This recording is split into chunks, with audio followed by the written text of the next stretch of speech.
సుదీర్ఘమైన శ్వాసను తీసుకొచ్చి ఆజ్ఞ చక్రంలో నిలుపుకొని సుదీర్ఘంగా ఓంకారం జరుగుతుంది.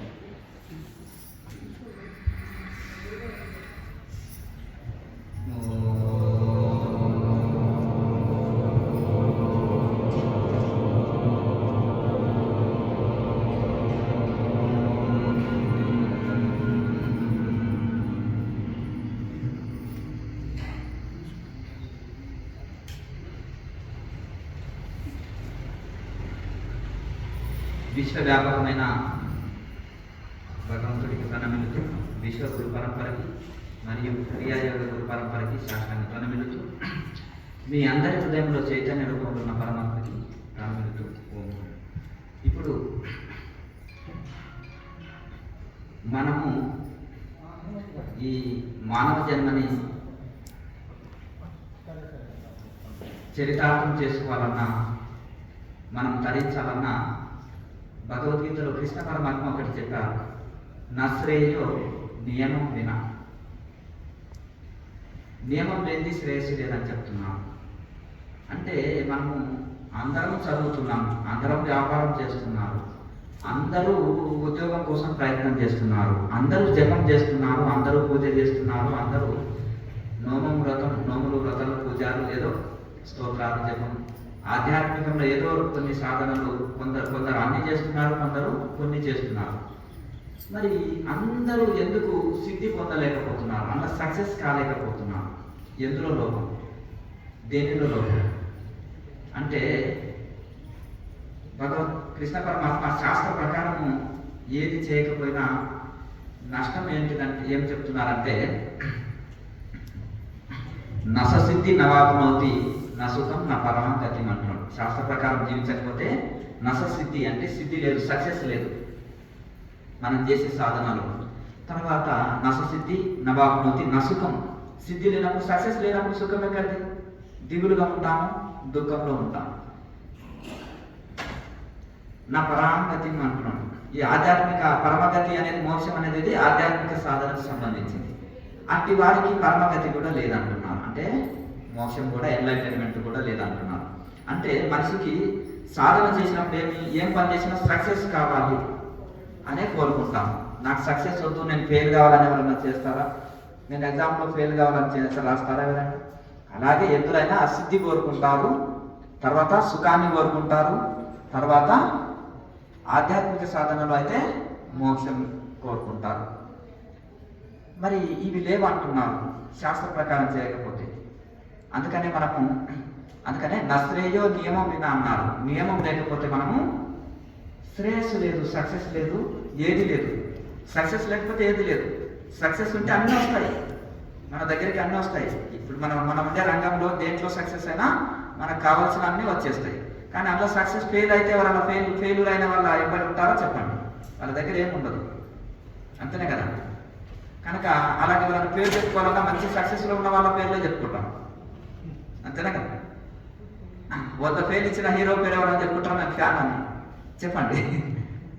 అలాగే ఇంకా ఏదైనా సరే మంచి స్థితిలో ఉన్న వాళ్ళ పేరైనా మనం చెప్పుకుంటాం కొన్ని పనులు జరగాలంటే. అలా కనుక సక్సెస్ కావాలంటే మనం ఏం చేయాలంటే, అందుకని నేను ఎందుకు పదే ప్రతి స్పీచ్లు, ప్రతి మాటలో, ఓ పుస్తకం రాసినా, నలుగురు ఉన్నప్పుడు మాట్లాడినా గురు పరంపర చాలా ముఖ్యం అంటాను. మీరు పెళ్లి చేసేటప్పుడు కూడా అన్ని చూసే ఇస్తారు కదా, ఎవరు అనామకుడికి ఇయ్యరు కదా. ఉద్యోగం కూడా అన్ని కరెక్ట్ ఉంటేనే ఇస్తారు కదా, అంతేనా కదా, అర్హత. అలాగే అంటే ఎప్పుడైతే పరంపరలో ఉండి కరెక్ట్ ఋషి పరంపరలో శిక్షణ తీసుకున్నప్పుడు మనకు సరి అయిన సాధనని పరిచయం చేయగలుగుతారు. అందులో ఋషి పరంపర ప్రకారం అయితే దాన్ని నిస్వార్థంగా అందిస్తారు. కనుక ఇది ఇప్పుడు మనము మానవ జన్మ చరితార్థం చేసుకోవడానికి కారణం ఏంటంటే, చేసుకోవాలంటే మనము సరి అయిన సాధన చేయాలి. అంటే నియమం ఉండాలి జీవితం. నియమం మరి పెట్టుకోవాలన్నా వద్దా? నేనైతే ఎవరికి మీరు కఠిన నియమాలు ఏం చెప్పను. ఇలా ఉంటే పూల బాట, ఇలా ఉంటే ముళ్ళ బాట. కృష్ణ పరమాత్మ కూడా ఆర్డర్ వేయలేదు, మొత్తం లిస్ట్ అంతా చెప్పారు. మొత్తం చెప్పి చెప్తూ పోతున్నాడు. యథేచ్ఛతి తథాకురు అన్నాడు అర్జునుడు. అప్పుడు వదిలిపెట్టేశాడు. మీరు ఎట్లా చెప్తే అట్లా చేస్తా స్వామి అన్నారు. అప్పుడు వదిలిపెట్టాడు. అప్పటిదాకా వదలలేదు, చెప్తూ పోతున్నాడు. ఇక బాగా బండరాయిని రుద్ది నున్నగానే వదిలిపెట్టాడు. అర్థమైందా? కనుక ఆ విధంగా మనం కూడా యథేచ్ఛతి తథా గురు అన్న తర్వాత వదిలిపెట్టు. కనుక ఒక మాస్టర్ మైండ్ కాకుండా మదర్ మైండ్ గురువు అనేవారు. ఎందుకంటే తల్లి పిల్లవాడికి పాఠాలు వచ్చిందాక వదిలిపెట్టదు. మాస్టర్ ఏం చేస్తాడు, 2 పాఠాలు చెప్పి పోతాడు, వినకుండా నాకు సంబంధం లేదనేది. కనుక ఆధ్యాత్మికం కూడా పదే చెప్పిందే చెప్తుంటుంది. భగవద్గీతలో వచ్చిన పదాలే చాలా చోట్ల వస్తాయి. అంటే భగవద్గీత అనేది మదర్ మైండ్. కనుక అట్లా ఆధ్యాత్మికంలో చాలా వచ్చిన పదాలు వస్తాయి. కనుక శ్రేయస్సు ఏంటంటే మనం నియమం లేకపోతే శ్రేయస్సు లేదు. కనుక కొన్ని నియమాలు పెట్టుకుందామా? అయితే ఇక్కడ చూడండి, మీరు ఏ దేవతలు ఏ ఋషుల చరిత్ర తీసుకున్నా పూర్వకాలంలో సంధ్యావందనం చేసేవాళ్ళు. సంధ్యావందనంలో 24 ముద్రలతో కూడిన ప్రాణాయామంతో కూడిన గాయత్రి మంత్ర జపం చేస్తారు. ఇప్పుడు మరి ఆ ముద్రలు లేవు, ప్రాణాయామం లేదు, జస్ట్ ఊరికే మంత్రం వరకు నిలిచింది. ఆ యోగులు 4 కలిసినప్పుడు మాట్లాడుతున్నారు, ఏం జరుగుతుందంటే అంటారు కదా, చెవులో మంత్రం వదులుతారయ్యా, అక్కడ ఇంకేం లేదు అక్కడ అంటారు. ఏం లేదు అంటే దాంతో సరిపోదని అర్థం. అట్లా అక్కడ ఒకటి ఉంది, ఇక్కడ ఒకటి ఉంది అని నేను అడిగేవాడిని హిమాలయస్లో కొంతమంది. అంతేనా కదా? అదే కామే మంత్ర పూర్తి అంటారు, అంతే కదా? చెవులో మంత్రం ఊదుతారు అంతే, అక్కడ నీకేం దొరకదని అంటారు. ఎందుకంటే ఇక్కడ క్రియ అనేది ఉండాలి, ప్రాక్టికల్ అనేది కూడా ఉండాలి. అది లేకపోతే లాభం లేదు. కనుక ఈ యొక్క మార్కండేయుడు మృత్యుంజయ క్రియ చేశారు, ఆంజనేయ స్వామి తారక క్రియ చేశారు. క్రియలనే ఇన్ని డిఫరెన్సెస్ ఉన్నాయి. అర్థమైంది? నేను కన్ఫ్యూజ్ అవసరం లేదు. ఇందులో అంతర్లీనమే. మళ్ళీ మనం ఎప్పుడైతే చెప్పుకుంటున్నామో ఇంట్లో అంతర్లీనం అయితే మళ్ళీ అది ఎక్కడ దొరుకుతుంది, మన స్వామితో స్పెషల్గా ఏదైనా క్లాస్ తీసుకుంటామని మీరేం కన్ఫ్యూజ్ కావాల్సిన అవసరం లేదు. అంతేనా కదా? రావణాసురుడిని సంహరించాలంటే పాశుపత క్రియ చేశాడు. 41 రోజులు బ్రహ్మచర్యం పాటించి ఇసుకలనే పడుకొని నదీ స్నానం, సముద్ర స్నానం చేస్తూ శ్రీరామచంద్రులు 41 రోజులు పాశుపత క్రియ చేశాడు. లేకపోతే సామాన్యుడా, రావణాసురుడు వెంట్రుక కూడా ఎవరు కదిలించలేరు 3 లోకాలు. అలాగే పరశురాముడు దత్తక్రియ చేశాడు. ఎవరిని? ఈయనని మన కార్తవీర్యార్జునుడు 1000 భుజాల శక్తి కలిగిన వారిని సంహరించడానికి. కనుక గురువులు కూడా అంతా ఇన్ని క్రియలో ఇన్ని డిఫరెన్సెస్ వాళ్ళు షార్ట్ కట్ చేసి ఇచ్చారు.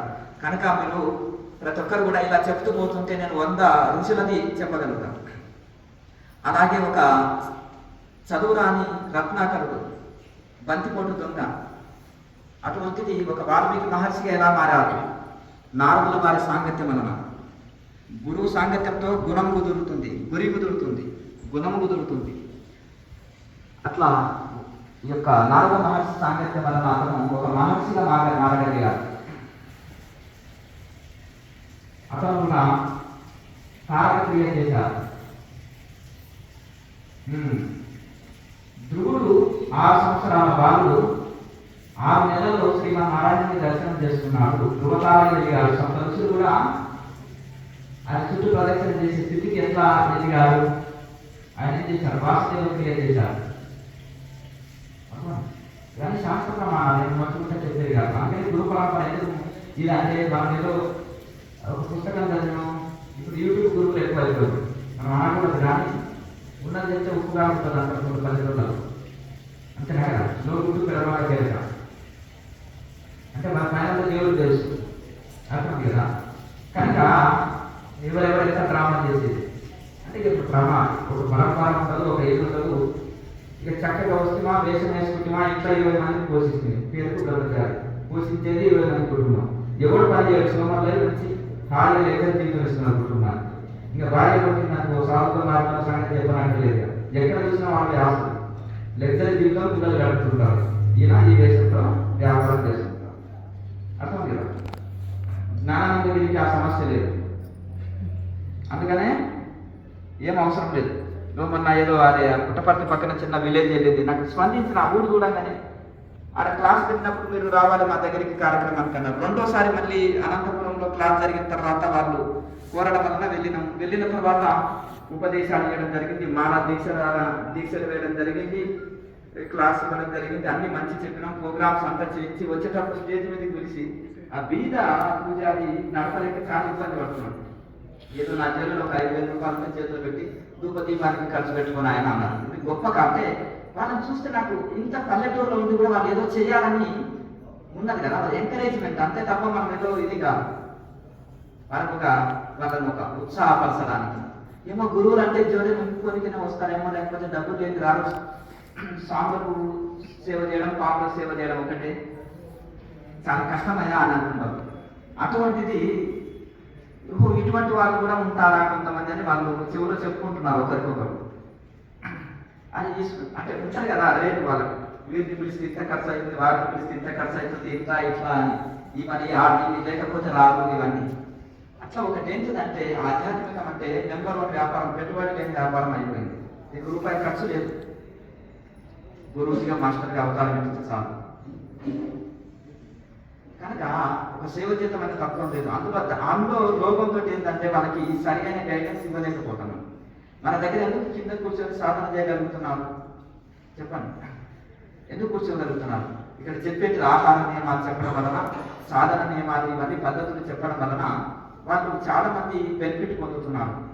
మనము ఇవి చెప్పకపోతే లాభం లేదు కదా. కనుక కొద్ది మంది అయినా మెల్లమెల్లగా వస్తారు. ఇప్పుడు ఆసనం ఒక నియమం పెట్టిన గోవిందారి ఆసనం, ఉదయం 3 గంటలు, సాయంత్రం 3 గంటలు సాధన, మధ్యాహ్నం భోజనానికి ముందు 2 అవర్స్. ఎన్ని అవర్స్ అయింది? 8 అవర్స్ గవర్నమెంట్ డ్యూటీ. అర్థమైందా? ఇంకేమైనా ముచ్చట్లు ఉంటాయా? ఫోన్ చూడడం ఉంటుందా? హాయిగా తినడం, పడుకోవడం, రెస్ట్ కావడం, ఏదైనా మంచి పుస్తకం చదువుతున్నాం, ఆ సమయంలో సాధన చేసినామంటే ఇక ఎంత వాళ్ళైనా ఆసన స్థితి వస్తుంది, అన్ని పర్ఫెక్ట్ అయిపోతాయి. దీన్ని కంట్రోల్ పెట్టుకుంటే ఇది కంట్రోల్ అవుతుంది, టోటల్ బాడీ కంట్రోల్ అవుతుంది. దేన్ని? నాలుకని. ఉండేదంతా నాలుకనే ఉంది, అంతేనా కదా? ఇంత మంచి భోజనం ఫంక్షన్లో ఇంకొక ముద్ద వేయి అంటుంది నాలుక, పొట్టన వద్దు భరించలేక ఉబ్బరం వస్తుంది అని అంటుంది. అవునా? పిచ్చి మొహం అమ్ముకో, నీకు తెలియదు, మళ్ళీ దొరుకుతుందా? ఫంక్షన్ రోజు ఉంటుందా ఏంటి? అట్లా ఆ విధంగా మనకు ఇక గ్యాస్ బట్టి ఉబ్బరం పెట్టి 3 రోజులు పొట్ట పాడించాలని అవసరం పెట్టి నేను చెప్పాను కదా పిల్లలంటే. అట్లా ఈ విధంగా మనకు కనుక ఉండేది నాలుగు ఎప్పుడు కంట్రోల్ ఉందో బాడీ మొత్తం కంట్రోల్ ఉంటుంది. కనుక ఎప్పుడైతే ఆహారం, అందుకనే కృష్ణ పరమాత్మ 6వ అధ్యాయంలో సాధనలో ఆత్మ సంయమ యోగం అంటే ధ్యాన యోగం, ఆ ధ్యాన యోగం అనే అధ్యాయంలో మొత్తం ఆహార నియమాలు, ఏ ఆసనంలో కూర్చోవాలి, ఎలా కూర్చోవాలి, ఎట్లా సాధన, మనసు ఎక్కడ నిలపాలి, ఎట్లా పరిగెత్తుతుంది మనసు, మళ్ళీ తిరిగి కూటస్థంలో ఆత్మ మీద పరమాత్మలో నిలపాలి, ఆ ప్రాణాయామ అభ్యాసం వలన, విచారణ ద్వారా, ఇవన్నీ ఇంకోటి బాడీ విచారణ ద్వారా మనసుని కంట్రోల్ చేసుకోవాలి, ఆహార నియమంతో శరీరాన్ని కంట్రోల్ చేసుకోవాలి. అట్లా ఈ విధంగా అన్ని చిన్న చిన్న నియమాలు చిన్నప్పుడు వాడికి చెప్పినట్టుగా, చిన్నప్పుడు స్కూల్కి వెళ్ళినప్పుడు చెప్తారు చూడండి, నర్సరీ పిల్లవాడికి చెప్పినట్టుగా అక్కడి నుంచి చివరి వరకు కూడా మన పిహెచ్డి చేసే వరకు ఎలా చెప్తారో అలా ఇక్కడ కూడా అన్ని చిన్న విషయాల కానించి చివరి వరకు సమాధి స్థితి వరకు ఉండే నియమాన్ని అన్ని చెప్పారు. చూడండి చక్కగా, యుక్తాహార విహారస్య యుక్త చేష్టసు కర్మసు యుక్త స్వప్నావబోధస్య యోగో భవదుఃఖః. సమస్త దుఃఖాలను దూరం చేసే యోగం మీకు అవుతుంది. ఎప్పుడు యుక్తాహార విహారాలు పాటించాలి. తిండి అంటే మనం తీసుకునే ఆహారము మితంగా ఉండాలి, నిద్ర మితంగా ఉండాలి, మన మాటలు మితంగా ఉండాలి, మన పనులు మితంగా ఉండాలి. అన్నిట్లలో మితి తప్పితే గతి తప్పుతుంది. కనుక ఆ విధంగా మనం జీవితం ఉండాలి. అలాగే చక్కగా ఆసనం ఎలా వేసుకోవాలి, ఎట్లా ప్రాణాయామ అభ్యాసం చేయాలి, మనసును ఎట్లా వశం చేసుకోవాలి, ఇవన్నీ కూడా అన్ని చెప్పారు. అందుకనే ఏది చేయాలి ఏది వద్దు అనడానికి మనకు శాస్త్రమే ప్రమాణం. ఆ శాస్త్ర ప్రకారం నడుచుకుంటే మన జన్మ ధన్యమైతుంది, మన సమయం వృధా కాదు. అందుకనే గురు పరంపర ఉండాలి, గురువు తపస్సు చేసి ఉండాలి. మీకు తెలియదు, మాకు తెలుసు ఎన్ని పరంపరలో ఎంతమంది తపస్సు చేశారు, ఎంతమంది దాన్ని. కనుక ఆ విధంగా మనకు ఇవన్నీ చూసుకున్న తర్వాత సరే మీరు తరించాలని వచ్చారు, ఇక సమయం వృధా చేయకుండా తిని జీవితాన్ని మనము ప్రతిరోజు ఉండేది వైరాగ్యంతో చేయాలి సాధన. మనకు కావలసిందంతా భగవంతుడు ఇస్తాడు, ఏదొచ్చినా మన మనసుకే. దాన్ని తీసుకొని సాధన చేస్తే ఋషులందరూ తరించారు. ప్రతి ఒక్క ఋషి ఒక క్రియ చేశారు, ఒక్కొక్కరు ఒక క్రియ చేశారు. ఇందులో యోగాభ్యాసంలో మార్పు లేదు, వాళ్ళు తీసుకున్న మంత్ర సాధనలో భేదం ఉంటుంది. ఎప్పుడైతే క్రియాయోగం చేసే వాళ్ళు ఉన్నారనుకోండి, ఫ్లైట్లో కూర్చున్న వాళ్ళకి ఇతర సాధనలు అక్కర్లేదు, సైకిల్ తోటి, బైక్ తోటి, కార్ తోటి అక్కర్లేదు. ఇక్కడ కూర్చున్నదే ఫ్లైట్లో, అన్నిటికంటే స్పీడ్ పోయేది ఫ్లైట్. అంతేనా? ఇక ఇతర సాధనాల గురించి మనకు అనవసరం ఉండొచ్చు. ఇప్పుడు మంచి అమృతమే దొరికింది, ఇతర భోజనాల గురించి ఎందుకు? ఇంకా మీకు గంగా నది నీళ్ళే దొరికింది, హ్యాండ్ పంపులు బాగుంటాయా, అక్కడ వాగులు నీళ్ళు బాగుంటాయా? ఎందుకు? స్వచ్ఛమైన గంగా మీకు దొరికింది. అలాగే మనము ఇంకా ఇతరం గురించి ఆలోచించవలసిన అవసరం లేదు. కాకపోతే మనకు ఒక నియమం లేకపోతే శ్రేయస్సు లేదు కనుక ఒక నియమం పెట్టుకోవాలి. ఎలా అంటే మనకు గవర్నమెంట్ ఆఫీసులో కొన్ని నియమాలు ఉంటాయి కదా, టైం టు టైం ఒక సిస్టమ్ ఉంటుంది ఎక్కడైనా కానీ. అలాగే మనకు ఏదైనా ఒక స్కూల్ కానీ, ఒక కాలేజీ కానీ, ఒక హాస్పిటల్ కానీ, ఒక విద్యా సంస్థ కానీ, ఏదైనా సరే ఒక బయట మనం ఒక ఆఫీస్ పెట్టుకున్నా ప్రతి ఒక్క దానికి ఒక సిస్టమ్ ఉంటుంది. మన కుటుంబం కూడా ఒక సిస్టమేటిక్గా నడిస్తే ఎవరి పనులు వాళ్ళు చేసుకొని ఒక క్రమశిక్షణగా వెళ్తే చాలా చక్కగా ఉంటుంది. ఆర్మీలో ఎంత క్రమశిక్షణ ఉంటుంది, అంత క్రమశిక్షణ లేకపోతే వాళ్ళు మరి కష్టం. డ్యూటీ ఎంత బాగా చేస్తారు చూసారా? మేము అమర్నాథ్ యాత్ర పోతుంటే గమనించిన కింద ఉన్న ఆయన అంటారు, నేను ప్రతి ఒక్కరికి కొండ మీదకి వెళ్ళి ఇవ్వడానికి నువ్వు 4 అడుగులు వచ్చి తీసుకుంటే అది నీ డ్యూటీ, ఇది నా డ్యూటీ. అంతేనా కదా? నా డ్యూటీ అబ్జర్వేషన్.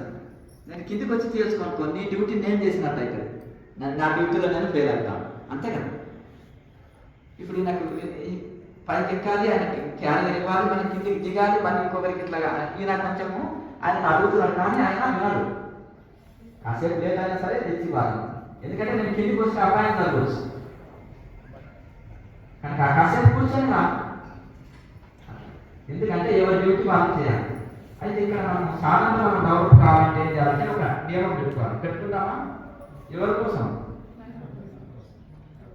బయట వాళ్ళ కోసం ఏం కాదు కదా, మన కోసమే మనం తింటాము, మన కోసమే కదా సాధన. క్రియాయోగం అంటే ఎవరికి వాళ్ళు చేసుకునే ఒక ఏదంటే మనం అన్నిటికీ టైం ఇస్తున్నాం. ఫోన్కు టైం ఇస్తున్నాం, కారుకు టైం ఇస్తున్నాం, టీవీకి టైం ఇస్తున్నాం, ఫ్రెండ్స్కి టైం ఇస్తున్నారు, కుటుంబంతో సమయం ఇస్తున్నారు, ఉద్యోగానికి సమయం ఇస్తున్నారు. కానీ తనకు తన సమయం ఎవరు ఇస్తలేరు. ఇస్తున్నారా చెప్పండి? ఇస్తలేరు. కాసేపు పడుకుంటే కూడా ఎన్నో ఆలోచనలు, సుఖమైన నిద్ర కూడా లేదు, దొరుకుతారు ఇక్కడ అక్కడ. పడుకుంటే సుఖమైన నిద్ర రావాలి, ఎప్పుడంటే అప్పుడు లేవాలంటే ఎనీ టైం లేవగలగాలి. ఒక అనుకొని పడుకున్నాం అనుకో, నేను ఈ 3 గంటలకు లేవాలని, ఆ టైంకి లేవగలగాలి. కానీ అది సాధ్యపడట్లేదు కనుక మనము మన కోసం మనము ఇది ఆత్మ ఉద్ధరణ కర్మ. ఎవరి ఆత్మని వాళ్ళు ఉద్ధరణ చేసుకునే కర్మ పని. ఎవరి వాళ్ళని మన ఆత్మని మనం ఉద్ధరణ చేసుకునే సాధన ఇది. ఎవరి ఆత్మని వాళ్ళు ఉద్ధరణ చేసుకోవడం, ఎవరికి వాళ్ళని రీఛార్జ్ చేసుకోవడం, ఎవరికి వాళ్ళు ఆరోగ్యం కలిగించుకోవడం, మనశ్శాంతి కలిగించుకోవడం, మోక్ష స్థితిని కలిగించుకోవడం, ఎవరికి వాళ్ళు లాభం చేసుకునే సాధన. ఇది ఎవరికి వాళ్ళు ఇతరుల కోసం కాదు మనం చేసేది, కనుక మనకు మనం మేలు చేసుకునే సాధన. కనుక మనము మరి నియమం పెట్టుకుంటే మంచిది కదా. ఇప్పుడు మనము కొంతమంది కొత్తగా వచ్చిన వాళ్ళు చేతులు ఎత్తని చూద్దాం. కొత్త వాళ్ళు ఎక్కువ ఉన్నారు కదా, ఇక పాత వాళ్ళకంటే తెలుసు, అయినప్పటికీ కూడా మనము అందరూ చాలా చేతి ముందుకు పెట్టాలి. కళ్ళు మూసుకోండి.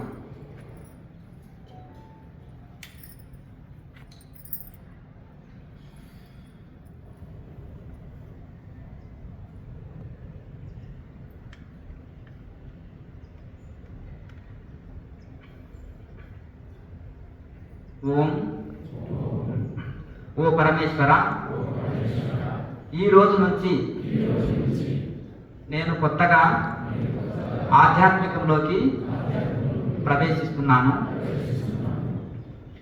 నేను జాగ్రత్తలో కానీ, మెలకువలో కానీ, సుషుప్తిలో కానీ, స్వప్నంలో కానీ నా చేత ఏ జీవికి కీడు కలిగించకండి, సర్వజీవులకు మేలు చేయులాగా చూడండి. సూర్య ఉదయానికి ముందుగానే లేచేలాగా చూడండి. ఇక్కడ మన మీద మనం బాధ్యత వేసుకుంటాం. నేను సూర్య ఉదయానికి ముందే లేస్తాను, ఉదయం సాయంత్రాలు 2 పూటల సాధన చేస్తాను.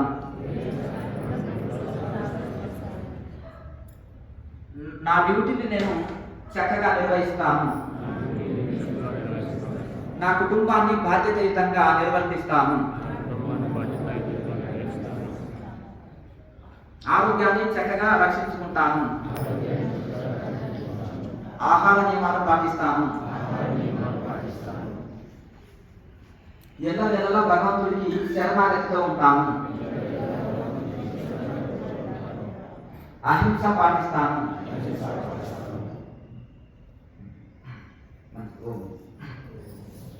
అయితే ఇక్కడ మనకు ఇవి ఏమి పెద్ద కఠినమైన నియమాలు కాదు. ఇవి మనకు శ్రేయస్సు కలిగించే చిన్న చిన్న నియమాలు. ఎప్పుడైతే మనం ఇట్లా క్రమశిక్షణగా ఉండి మనం సాధన చేస్తూ మనం బాధ్యతగా జీవిస్తామో ఇక మనకు సమయం మిగిలేదే తక్కువ. ఇక అది కూడా మనతో మనం గడుపుతాం. ఎప్పుడైతే మన ఆత్మతో మనం కనెక్టివిటీ అవుతామో అప్పుడు అనంతమైన శాంతి, సుఖాన్ని, ఆనందాన్ని పొందుతాం. మనిషి ఏది చేసేది అయినా ఆనందం కోసం. ఒక మామూలు ఒక ఆయన ఎంతకాయ గుట్టుకాయ తింటున్నావు, క్యాన్సర్ వస్తుందంటే నా ఆనందం, నా ఎంజాయ్ అంటాడు అంటున్నాను. మరి అతను ఏదో ఆనందం వస్తుంది, కొంచెం నిశ, ఇవన్నీ ఉంటుంది, మత్తు పదార్థాలు, ఒక రకమైన నిశ వస్తుంది. కానీ తర్వాత వైన్ తాగే వాళ్ళని నా ఎంజాయ్ అంటారు, నీవు నాకు డబ్బులు ఇస్తున్నావా అంటారు. అలా నువ్వు సిగరెట్ తాగినా కానీ, ఊరికి టీ తాగినా కానీ, మనం ఏదైనా మందలు ఇచ్చిన ఆరోగ్యం చెడుతుంది, పాడవుతుంది అని చెప్పినా వినరు. అలా వాళ్ళు ఏదో ఇందులో ఆనందం ఉంటుందని ఆరోగ్యాన్ని పాడు చేసుకుంటున్నారు, డబ్బుని వృధా చేస్తున్నారు, పైగా వాళ్ళ ఆరోగ్యాన్ని కూడా పాడు చేసుకుంటున్నారు. ఎన్ని రకాల హాని ఉంది. తమో గుణ ఆహారం, రజో గుణ ఆహారం వలన ఆరోగ్యం చెడుతుంది. సత్వగుణ ఆహారం వలన మనకు ఆరోగ్యం చాలా చక్కగా ఉంటుంది. ఆరోగ్యం ఇది చాలా మనకు ఆరోగ్యం ఇస్తుంటుంది. అన్ని భోజనాలకు డబ్బులు ఖర్చు పెట్టండి, ఏ భోజనం దొరకదు మనకు.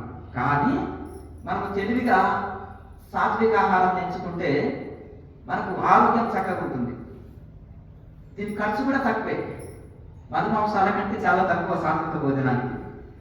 తక్కువ ఖర్చు, ఎక్కువ ఆరోగ్యం, ఎక్కువ లాభం. కనుక మనం ఏది చేస్తున్నా 1-4 సార్లు ఆలోచించాలి. మనం చేసే ప్రతి కార్యము శాస్త్ర ప్రకారంగా ఉందా, మనకి ఇది ఎంత మేలు చేస్తుంది, మనం తీసుకునే భోజనం కానీ, మనం చేసే పనులు కానీ మనకి ఎంత శ్రేయస్సు కలిగిస్తున్నాయి అనేది మనం ఒకసారి ఆలోచన చేసుకుంటే ఇది అవుతుంది. అయితే సరే మనం క్రమశిక్షణ లేదనుకో, ఆధ్యాత్మికంలో ముందుకు వెళ్ళలేము. ఒకప్పుడు చాలా బాగా కుదిరింది స్వామీజీ, మధ్యలో కుదరట్లేదంటే ఏదో మన క్రమశిక్షణ లోపంతో, రకరకాలుగా దీంతో, లేకపోతే ఇంట్లో క్రమశిక్షణ లేకపోయినా మళ్ళీ కష్టమే కదా. ఇంట్లో ఒకరే సాధకులు ఉన్నారు, ఇద్దరే ఉన్నారు సాధకులు, మిగతా వాళ్ళు క్రమశిక్షణ లేకపోతే వాళ్ళ వలన కుటుంబానికి కొంత ఇబ్బంది జరుగుతుంది. ఇబ్బంది అన్నప్పుడు ఆ ఎఫెక్ట్ వీళ్ళ సాధన మీద పడుతుంది. కొత్త సాధకులు అయితే వాళ్ళ మీద పడుతుంది. బాగా పాత సాధకులు అయితేనే ఇవన్నీ ఇంకా లెక్క పెట్టరు, ఒక స్థితికి వెళ్ళిపోతారు. తన మానసిక స్థాయి ఆ స్థాయిలో ఉంటుంది, ప్రాపంచిక స్థాయి ఈ స్థాయిలో ఉంటుంది. మనం 2 లెవెల్లు మనకు బ్యాలెన్స్ కుదరదు ఇక్కడ. కనుక మన మానసిక స్థాయి, ఆత్మబలం, మనోబలం పెరిగినప్పుడు గొప్ప గొప్ప ఋషులు కూడా పెద్ద సమస్యలు, వాళ్ళకి లేవా సమస్యలు? రాముడు కృష్ణుడికి లేవా? అవతార పురుషులు ఋషులకు లేవా? మునులకు లేవా? సన్యాసులకు లేవా? యోగులకు లేవా? జ్ఞానులకు లేవా? యోగికి భోగికి కష్టసుఖాలు కొంచెం ఎంచుమించు అందరికీ ఉంటాయి. కానీ వాళ్ళకి ఆత్మవిశ్వాసం, ఆత్మబలం, మనోబలం ఉంటుంది మహనీయులకి. అది వాటిని అంటే ఇప్పుడు సూర్యుడి ముందర దీపం పెడితే దాని ప్రభావం ఉంటుందా? దీపం ప్రభావం కనిపించదు కదా. అదే చీకటి గదిలో దీపం పెడితే గదంతా వెలిగిస్తుంది. అలాగే అజ్ఞాన స్థితిలో ఉన్నప్పుడు ప్రారంభము బలంగా తోస్తుంది. ఇక అదే మొత్తం చీకటి గదిలో దీపం డామినేషన్ చేస్తుంది. అలాగే సూర్యుడి ముందర దీపం అణిగిపోయి ఉంటుంది, ఆ వెలుగులో కనిపించదు. అలాగే ఆత్మజ్ఞానులకు కూడా ఈ ప్రారంభం డామినేషన్ చేయదు, ఈ ప్రారంభం అనేది కనిపించదు. ఇప్పుడు ఆపరేషన్ చేసేటప్పుడు ఒక ఇంజెక్షన్ ఇస్తారు, నొప్పి తెలియదు కదా. అలాగే ఆ ప్రారంభాన్ని అలా బాధ తెలియకుండా అనుభవిస్తారు మహనీయులు. మనం ఏమనుకుంటామంటే అయ్యో వీళ్ళు మహనీయులు అంటున్నారు, ఇన్ని కష్టాలు పడుతున్నారు అని మనం అనుకుంటాం, సామాన్యులు అనుకుంటారు. కానీ ఇట్లా మత్యం చేసి ఇచ్చిన వాళ్ళకి ఆపరేషన్ చేస్తే బాధ తెలియనట్టుగా అంతా వాళ్ళకి తెలియకుండా సూర్యుడి ముందర దీపం ప్రభావం చూపనట్టుగా ప్రారంభం వాళ్ళ మీద ప్రభావం చూపదు. కనుక మనం కూడా సాధనల్ని పెంచుకున్నప్పుడు గొప్ప గొప్ప మహనీయులు చూడండి, వివేకానంద స్వామికి ఎంత కాన్ఫిడెన్స్, ఆయన ఎప్పుడైనా నిలుస్తా ఉంటుందా వాళ్ళ? చెప్పండి. అర్జునుడు కూడా కృష్ణ పరమాత్మ సాంగత్యంతో తెక్క హృదయ దౌర్బల్యం తక్కువ ఉద్దిష్ట భారత అని చెప్పారు. ఏమయ్యా నీవు హృదయ దౌర్బల్యాన్ని వదిలిపెట్టు అంటే ఎంత ఇది కూడా ఒక వీరుడిని ఎంత చిన్న మాట అతనికి అవమానకరమని. కనుక మనము ఈ హృదయ దౌర్బల్యము బలహీనత వీక్నెస్ డెత్ అంటున్నాం, స్ట్రెంత్ ఇస్ లైఫ్ అంటున్నాం. అన్ని రకరకాల వీక్నెస్లు, రకరకాల ప్రలోభాలు, రకరకాల మానసిక దుర్బలాలు ఉన్నాయి. అవన్నీ అధిగమించాలంటే మనము సాధన ద్వారానే అది సాధ్యమవుతుంది. అంటే గొప్ప గొప్ప మహానుభావులు ఒక మాట మీద ఉంటే ఈ ప్రపంచం అంతా ఒకవైపు ఉంటే తను ఒక్కడు ఒకవైపు ఉన్నా దాన్ని పట్టించుకోరు వాళ్ళు. అలాంటి నేను ఏదో వీరుని అనుకోరు వాళ్ళు. వాళ్ళు భగవంతుడికి శరణాగతి అయి ఉంటారు. నేను చేసేది మంచి అని అనుకుంటారు, అని చేస్తూ పోతుంటారు. ఎన్ని ఆటంకాలు రాని, దుఃఖాలు రాని, బాధలు రాని, ఏది వచ్చినా భగవంతుడికి శరణాగతితో ఉండి వాళ్ళ పని వాళ్ళు చేసుకుంటూ పోతుంటారు. ఇక మిగతా వాళ్ళైతే చిన్న మనకి ఏదైనా ఆపోజిట్ కనిపించినా, చిన్న వ్యతిరేకత కనిపించినా, చిన్న ఆటంకాలు వచ్చినా ఆ పని మధ్యనే ఆపేస్తారు. తమోగుణస్తులు భయించక ఆ కార్యం నా వల్ల అయితే అప్పుడు నేను చేయలేదు, నా వల్ల కాదని ముందుకే రారు తమోగుణస్తులు. రజోగుణస్తులేమో మంచి ఇంకా ఆడంబరతోటి చాలా అట్టహాసాలతోటి ప్రారంభించి ఏదైనా విఘ్నం వచ్చిందనుకో మెల్లగా దారుకుంటారు. ఇక సత్వగుణస్తులు ఇక వాళ్ళు ఎక్కువ ఆడంబరాలు చేయకుండా ప్రారంభిస్తారు. అది ఎన్ని 100 విఘ్నాలు, 1,00,000 విఘ్నాలు, 1,00,000 విఘ్నాలు వచ్చినా దాన్ని సాధించుకుంటారు, సక్సెస్ చేస్తారు. ఇది సత్వగుణ లక్షణం. కనుక మనము ఈ విధంగా భగవంతుడు మనకు ఆలోచన ఇచ్చాడు కనుక ఈ ఆలోచన శక్తి పెరుగుతుంది. సమస్య ఉందనుకోండి, బయట ఇది అక్కడ జాతకాలు చెప్తారా, ఇలా యూట్యూబర్లు ఎవరు ఉన్నారు కదా జాతకాలు పంచాంగాలు చెప్పేటాన్ని, ఇక్కడ ఏదో ఇంకొక స్పెషలిస్టు అంటారు కదా, ఈ మధ్య యూట్యూబ్లో ఫేమస్ అవుతున్నాడు, అక్కడికి వెళ్దాము, ఈ గుడి కాడికి వెళ్దాం, ఆ గుడి కాడికి వెళ్దామా, మా దగ్గర 3 రోజులు నిద్ర చేసుకోండి, కర్మలు పోతాయి, 5 దానాలు చేయండి, మోక్షం వచ్చేస్తుంది. ఏమి గుర్తు పట్టుకున్నాడా స్వర్గం నుంచి అడిగేటోడు లేక? అంతేనా కదండి? ఎంత కొవ్వు, ఎంత అహంకారము. 2-3 రోజుల్లో నువ్వు సాధువుగా మారినంత మాత్రాన ఆయన మోక్షం ఇచ్చే స్థితికి వస్తుందా? వ్యాపారం కదా, మరొకటి ఆలోచించండి. పిహెచ్డీ చేసినాం, ఇంత చదువుకున్నాం, ఒక వేలుముద్ర గారి దగ్గర మనం మోకరిల్లిపోయి బోల్తపడిపోతున్నారు. మీ చదువేంటి, మీ తెలివేంటి, మీ జ్ఞానం ఏంటి, అతను చదువుకున్న తెలివేంటి, మాయమాట చెప్తే మీరు బోల్తపడిపోతారా? అయ్యయ్యో మీ చదువుకున్న తెలివి ఇంతేనా? మీరు కాకపోవచ్చు, మీ సోదరులు ఉన్నారు, మీ కుటుంబంలో నమ్మే వాళ్ళు ఉన్నారు, మీ తోటి వాళ్ళు ఉన్నారు, మీ కాలనీ వాళ్ళు ఉన్నారు, మీ ఊరు వాళ్ళు ఉన్నారు. అందుకనే భగవద్గీతలో కృష్ణ పరమాత్మని ఫాలో కాండి, బాగుపడతారు. ఋషులని ఫాలో కాండి. అక్కడ ఎంతవరకు ప్రాక్టికల్ సాధనాలు ఇస్తున్నారు, ఎంతవరకు ఆత్మవిశ్వాసం కలిగిస్తున్నారు, మాయమాటలు చెప్తున్నారా, సత్యం చెప్తున్నారా? కృష్ణ పరమాత్మ ఏం చెప్పారు? ఉద్ధరే ఆత్మనాత్మ, మీ ఆత్మను మీరు ఉద్ధరించుకోండి. మనకు సాధన దొరికినా కానీ కన్ఫ్యూజ్ అవుతున్నారు. నా వేదన ఏంటంటే కొంతమంది సాధన చేసేటోళ్ళు కూడా మాయమాటలకు లొంగి కొంతమంది సైడ్ అయిపోయినట్టు చాలా నాకు బాధ వేసింది. వారి ప్రారంభం అంతే ఉందేమని ఇంకా తిరిగి మళ్ళీ వస్తారు, కానీ కొన్ని రోజులు సమయం వేస్ట్, డబ్బులు. ఇక్కడ ఉన్న డబ్బులు అడుగుతున్నారా? చెప్పండి. ఏమన్నా 10 వారాలు 5 వారాలు తిరగండి మా చుట్టాన్ని చెప్తున్నారా? చెప్పండి. 20-30 ఏదన్నా పెట్టేసి గుడికి, యజ్ఞానికి, పూజలకు, దర్శనానికి, అపాయింట్మెంట్కి ఏమైనా టికెట్లు ఉన్నాయా? చెప్పండి. ఎవరన్నా బయట ఎవరన్నా అడిగితే నా దృష్టికి తీసుకురండి. ఎందుకంటే నేను దాన్ని ఒప్పుకునే వ్యక్తిని కాదు. ఎందుకంటే ఆధ్యాత్మికంలో ప్రతి సేవ ప్రతి సామాన్యుడికి, ధనవంతుడికి, సామాన్యుడికి సమానంగా అంటారు. ఊరికి సనాతన ధర్మం అని కోడే కూస్తున్నారు. ఏంటి వాటి సనాతన ధర్మాన్ని ఒక చదువుకున్న వాళ్ళు అడగలేరు. సనాతన ధర్మం అంటే ఏంటిది? నిన్నమని వచ్చింది కాదు, సనాతనం నుంచి, ఆది అనాది నుంచి, సృష్టికి పూర్వం నుంచి వచ్చింది. వేదమే సనాతన ధర్మం. వేదము సనాతన ధర్మం. అందులో పంచయజ్ఞాలు చెప్పబడ్డాయి. గ్రాసులకి ఛానల్లో చెప్పినా చూసుకోండి పంచయజ్ఞాలు ఏంటిదనేది. ఆ పంచయజ్ఞాలు వ్యవహరిస్తున్న ధర్మం, దాని వలన పవిత్రులు అవుతారు. ఈ పంచయజ్ఞాలు ఆచరించడము సనాతన ధర్మం.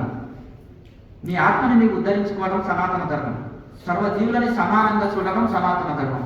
నేను సనాతన ధర్మం అండి, నా గుళ్ళకి ఎవరు ప్రవేశించారు, ఆ విగ్రహాన్ని ఎవరు కాకూడదు.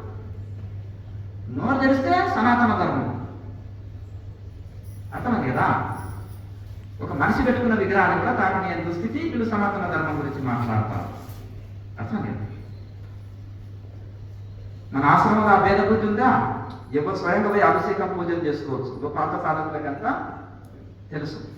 దేనికి రూపాయి చెల్లించనక్కర్లేదు. మన ఇంట్లో మనం డబ్బులు చెల్లించాలన్నా డబ్బులకు ప్రస్తావన ఉంటుందా సనాతన ధర్మంలో? ఋషి కాలంలో, వేద కాలంలో విద్యా వైద్యం ఉచితం, ఉపదేశాలు ఉచితం, గురువు అంటేనే త్యాగం, సేవ. వీళ్ళు నోరు తెరిస్తే సనాతన ధర్మం, సనాతన ధర్మం. ఏంటిది సనాతన ధర్మం? నీ వలే సర్వజీవులను చూసుకో. సర్వజీవులని, మానవులని కాదు, సర్వజీవులని నీ వలే మమాత్మ సర్వభూతాత్మ. ఇదే సనాతన ధర్మం. ఇది తెలియని వాళ్ళు కూడా మాట్లాడేస్తారు. మళ్ళీ అదేదైనా ఉంటుందంటే చేసేదంతా వ్యాపారం, మాట్లాడేది సనాతన ధర్మం. ఓ పరంపర మర్యాద లేదు, గురు పరంపర మర్యాద లేదు.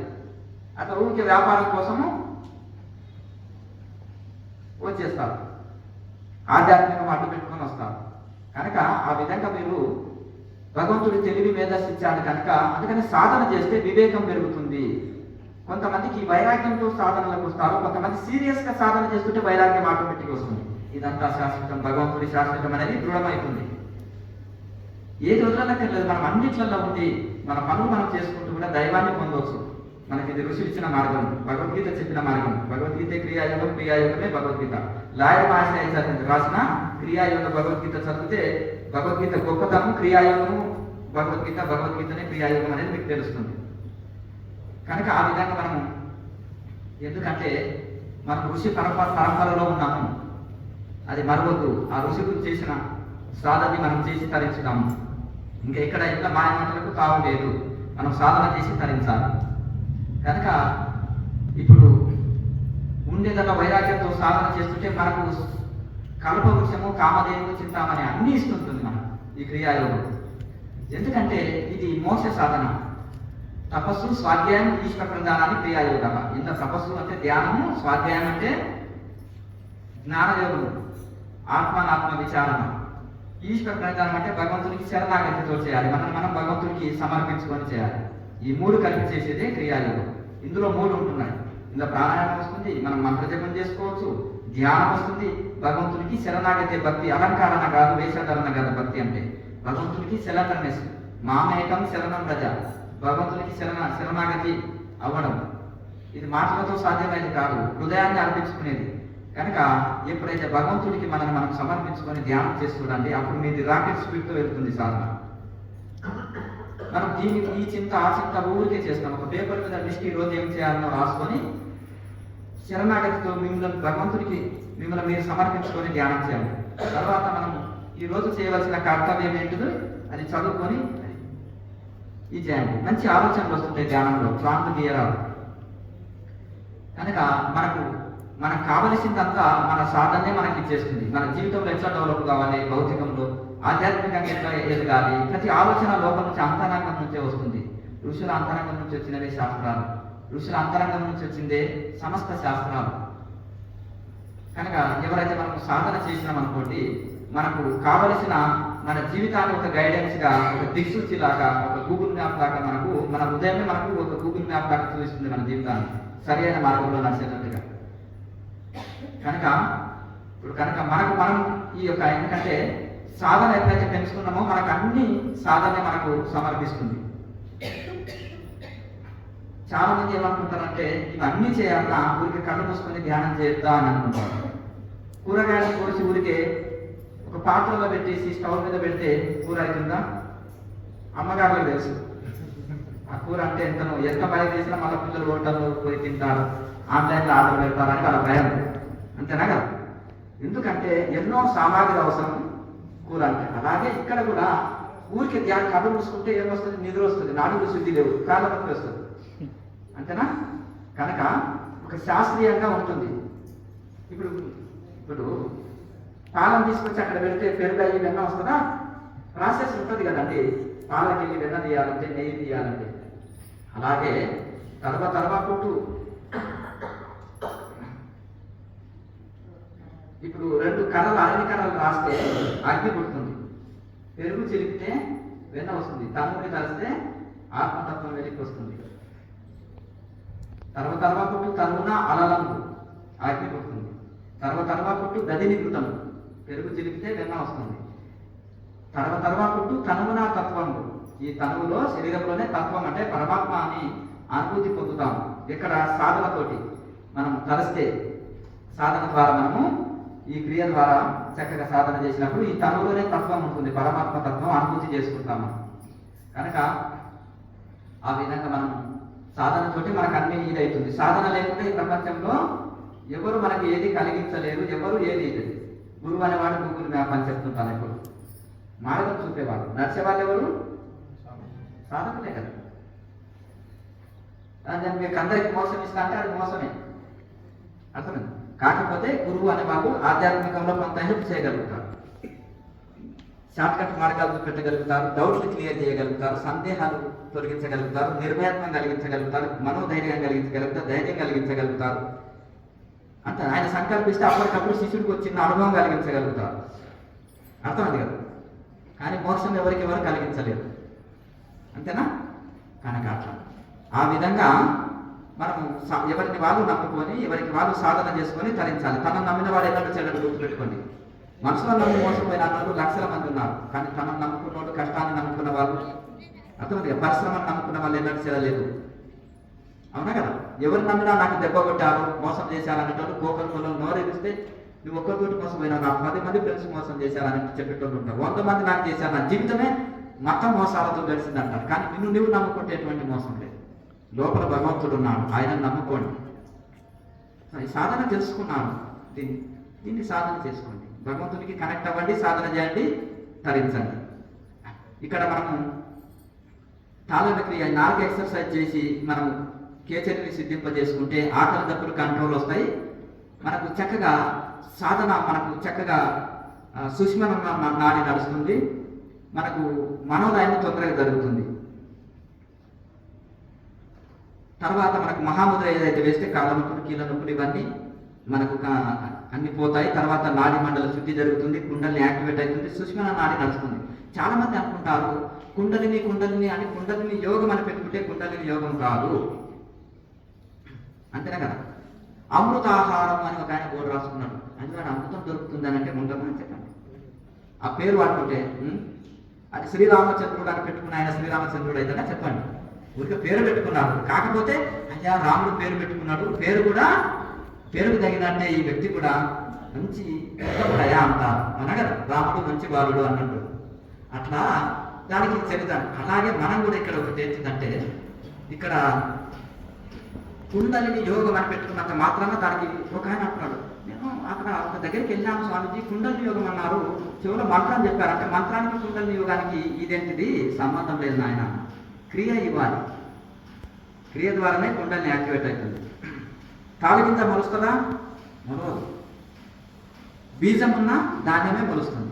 కనుక క్రియ లేకుండా మంత్రయోగము, ధ్యాన యోగము, జ్ఞాన యోగము, భక్తి యోగము, యోగం కలవాలి.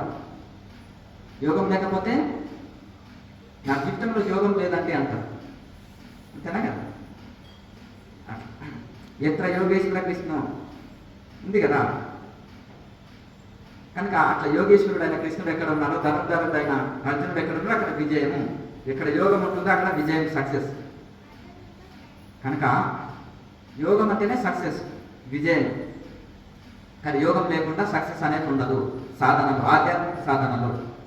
ఇప్పుడు భౌతికంలో ఆరోగ్య లాభం పొందాలన్నా, మనం మోక్ష స్థితిని అందుకోవాలన్నా యోగం అనేది తప్పకుండా ఉండాలి. మరి ఋషులు వాళ్ళకి ఏం సామాగ్రి ఉంటుంది అడవిలో? ఏం లేదు, కళ్ళు మూసుకొని కూర్చోవడం, అదే యోగం. కానీ లోపల ఎన్నో క్రియలు చేస్తుంటారు, మనకు తెలియదు, కళ్ళు మూసుకున్నట్టే కనిపిస్తుంది. ఇప్పుడు మీరు కళ్ళు మూసుకొని కూర్చుంటారండి, మీరు లోపల ప్రాణాయామం నడిపించేది, జపం చేసేది, భగవంతుడికి కనెక్ట్ అయ్యేది, విచారణ చేసేది, పూర్తి శరణాగతిలో ఉండేది, కానీ కనిపించేది కాదు. బయటికి కనిపించేది కేవలం మీరు కళ్ళు మూసుకునేదే కనిపిస్తుంది. కానీ లోపల మీరు ఎన్ని ప్రాసెస్ నడిపేది వాళ్ళకి తెలియదు. కనుక అవన్నీ క్రియలు లోపల జరుగుతుంటాయి. కనుక ఇప్పుడు మనము ఈ విధంగా కేవలం కుండలిని యోగం అని పెట్టుకుంటే కుండలిని యోగం అనబడదు. రాముడు అని పేరు పెట్టుకుంటే రాముడు అవ్వడు, అర్థమందా. దానికి రాముడి లక్షణాలు ఉంటే నిజంగా కూడా రాముడి పేరు పెట్టుకున్నాడు ఆయన పేరు చరితార్థం చేశాడయా అంటారు. అలాగే ఓహో పేరులో కుండలిని ఉంది, సాధనలో కుండలిని ఉండాలి. అర్థమది కదా. అమృతాహారం అన్నప్పుడు అమృత తుల్యమైన అమృత ఔషధులతో మంచి ఇది ఉండాలి, పెరుగు తగినట్టుగా ఉండాలి, ఆపోజిట్ ఉండదు. పౌర్ణమి అన్నప్పుడు వెన్నెల ఉండాలి, చీకటి ఉండదు. చీకటి ఉంటే మరి మనం పౌర్ణమి మనం అమావాస్య అంటాం కనుక. అలాగే ఆ యోగం అనేది ఈ మహాముద్రని ఎవరైతే ఎక్కువ సెట్లు వేస్తారో కుండలిని యాక్టివేట్ ముద్ర అంటారు. చాలా మంది అంటారు కుండలిని యాక్టివేట్ లేదా ఆధ్యాత్మిక డెవలప్మెంట్ ఉండదు. మరి ఆ కుండలిని ఎలా యాక్టివేట్ అవుతుంది అని చాలా మంది అనుకుంటారు. మహాముద్ర ఎక్కువ సెట్లు కుండలిని యాక్టివేట్ అవుతుంది. శరీరం గాలిలో తేలినంత శరీరము చాలా తేలిక అవుతుంది. బాడీ పెయిన్స్ పోతాయి, జాయింట్ పెయిన్స్ పోతాయి. చాలా మనసు తేలిక, శరీరం తేలికగా గాలిలో తేలినట్టు అవుతుంది. శరీరం మనసు సూక్ష్మంగా వెళ్తుంది, దైవంతో కనెక్ట్ అవుతుంది.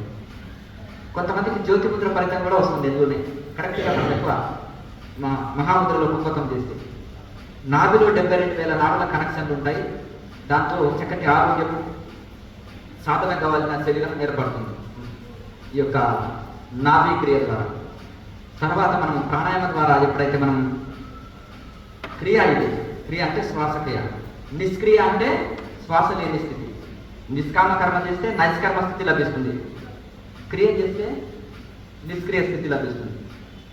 కనుక క్రియ లేకుండా నిష్క్రియ స్థితి లభించదు. చదవకుండా ఉద్యోగం వస్తుందా చెప్పండి. మరి క్రియ లేకుండా నిష్క్రియ స్థితి ఎట్లా లభిస్తుంది? లేదు కదండి. కనుక క్రియ తప్పకుండా ఉండాలి. కనుక ఈ సహజ క్రియను చేస్తున్నప్పుడు నిష్క్రియ స్థితికి వస్తుంది. తర్వాత మనం జ్యోతి ముద్ర వేయాలి. చాలా మంది నేను ఈ జన్మని మోక్షం పొందాలి, ఎంలైటన్మెంట్ పొందాలి, నా ఇష్టదైవాన్ని సాక్షాత్కారం పొందాలి, ఇష్టదైవ సాక్షాత్కారం పొందాలంటారు. పతంజలి మహర్షి అంటారు ఇష్టదైవ సాక్షాత్కారం భగవంతుడికి శరణాగతితో చేసే ధ్యానం ద్వారా కూడా ఇష్టదైవ సాక్షాత్కారం లభిస్తుంది. ఇష్టదైవ జపం ద్వారా కూడా ఇష్టదైవ సాక్షాత్కారం లభిస్తుంది అంటారు. ఏ విధంగా ఉండాలి? మన చేతిలో 4 నోట్లో మనసు దేశం అంతా తిరిగితే లాభం లేదు. ఈ మనసుని తిప్పాలి భగవంతుడి వైపు. అంతేనా కదా. కొంతమంది చూడండి మాల తిప్పుతూనే ఉంటారు, పనులు చేస్తూనే ఉంటారు, వ్యవహారాలు నడుపుతూనే ఉంటారు. అదే జపమనబడదు. అర్థమండి కదా. కనుక గట్టిగా ఉచ్చరిస్తాం, పెదవులో నడిపిస్తాం, మనసులో నడిపించే మానసిక జపం ఉత్తమం. అట్లా ఎందుకంటే ఏది ఉన్నా భగవంతునికి కనెక్ట్ అయ్యి పూర్తి లీనమై చేసినప్పుడే అది సత్ఫలితాన్ని ఇస్తుంది. కనుక మనము జ్యోతి ముద్రని ఎన్లైటెన్ ముద్ర అంటారు. మీరు కరెక్ట్గా అది లోపల ఉండే ఆత్మ ప్రకాశాన్ని మీరు అనుభూతి చెందాలంటే జ్యోతి ముద్రలో 1 నిమిషం కుంభకం చేసే శక్తిని పెంచుకోవాలి. బాడీలో స్ట్రెంగ్త్ని పెంచుకోవాలి. అది బాడీలో స్ట్రెంగ్త్ లేదు ఏది జరుగుతుంది మనం కదా. ఒక మంచి 1 కేజీ తిని జీర్ణించుకోవాలి. మంచి భోజనం అంటే కూడా జీర్ణ వ్యవస్థ బాగా ఇది ఉండాలి. అంతేనా. యోగులు ఉన్నారు, మంచి నవలిని క్రియ చేసిన యోగులు 1 కేజీ నెయ్యి దాటి మళ్ళీ దాన్ని జీర్ణిస్తారు. మనకు ఒక 50 గ్రాములు కూడా జీర్ణించలేరు కామన్గా. అవునా. అది 1 వారం పెట్టకుండా సరిపోతుంది మళ్ళీ వాళ్ళకి భోజనం.